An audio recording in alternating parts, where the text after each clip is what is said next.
कभी कभी किसी से मिलना जिंदगी का सिर्फ एक पल नहीं होता, वो जिंदगी का रुख होता है। शाम के वक्त शहर के एक कैफे के कोने में आरव खिड़की के पास अकेला बैठा था। कॉफी ठंडी हो चुकी थी और उसके ख्याल अभी भी गर्म थे। तभी कैफे का दरवाजा खुला और मीरा अंदर आई। सफेद कुर्ती, हल्की सी मुस्कुराहट और आंखों में एक गहरा सा रंज। आरव ने सिर्फ एक नजर देखा, पर उस एक नजर ने उसकी पूरी कहानी लिख दी। वक्त धीरे धीरे आगे बढ़ने लगा।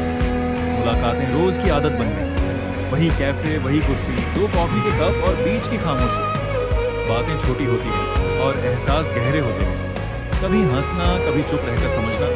मोहब्बत बिना शोर के दिल के अंदर बसने लगी। एक शाम हल्की बारिश के साथ सड़क पर पीली बत्तियां चमक रही थीं और दोनों एक ही छतरी के नीचे खड़े थे। आरव का दिल तेज धड़क रहा था जब उसने कहा, अगर जिंदगी ने इजाजत दी तो मैं हर जन्म तुम्हारा साथ चाहूंगा। मीरा मुस्कुराई, उसे पर उस मुस्कुराहट के पीछे दर्द छुपा था।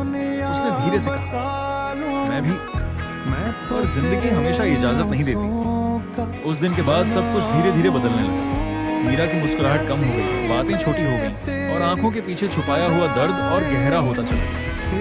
रात के सन्नाटे में खिड़की के पास खड़ी मीरा फोन हाथ में लिए बस सोचती रही। कॉल आती पर उसने उठाया नहीं। सब ठीक हो कहना आसान होता है, पर महसूस करना मुश्किल। फिर एक दिन बिना किसी इशारे के उसने कहा, आरव, हमें यहीं रुक जाना चाहिए। आरव जैसे वहीं थम गया। उसकी आवाज कांप रही थी। क्यों? मैंने क्या गलत किया? मीरा की आंखों से आंसू बह निकले। तुम बिल्कुल सही हो, बस मेरी किस्मत गलत है। वो मुड़कर चली गई और आरव वहीं खड़ा रह गया, टूटा हुआ, खामोश, अकेला। दिन गुजरते गए। कैफे वहीं रहा, कुर्सी वहीं रही, पर मीरा कभी वापस नहीं आई। आरव अक्सर अकेला बैठा रहता, सामने वाली खाली कुर्सी को देखता और यादों के साथ कॉफी पीता। कुछ लोग जिंदगी छोड़कर नहीं जाते, वो यादों में रह जाते हैं। कुछ महीनों बाद एक शादी के शोर के बीच आरव की नजर मीरा पर पड़ी। दुल्हन के लिबास में, खूबसूरत पर दूर। मीरा ने भी आरव को देखा, पर नजर झुका ली। दोनों के बीच सिर्फ एक पल का फासला था, पर जिंदगी भर का रास्ता। आज भी कभी कभी आरव उस कैफे के बाहर खड़ा होता है।